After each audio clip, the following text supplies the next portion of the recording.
because orientation has actually never been used as a sexual term, but it was always used as a topological term. In other words, orientation had to do with direction. If I pull out a compass and I show you the compass, it would always face north. Why? Well, because north is a magnetic field and the compass is oriented to point to the north, so you'd have a sense of direction.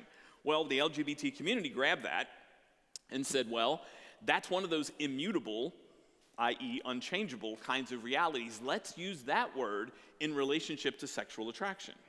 Now, that's fascinating because those two things are vastly, vastly different, but the implications of the word make it very powerful in communicating. And so what they say is, well, we have this orientation toward homosexuality or transgenderism or bisexuality or non-binary or whatever. The difficulty, however, today when we talk about that is when you talk about orientation being immutable and unchangeable, that doesn't quite fit with the narrative of the LGBT community, because now they're saying you can wake up every morning and be a different person.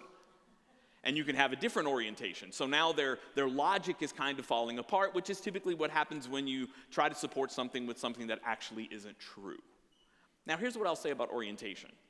If we want to use the word orientation, which I don't think we need to, but if we want to use the word orientation, from a biblical worldview, what you're actually oriented toward is not homosexuality or heterosexuality. What you're actually oriented toward is sin.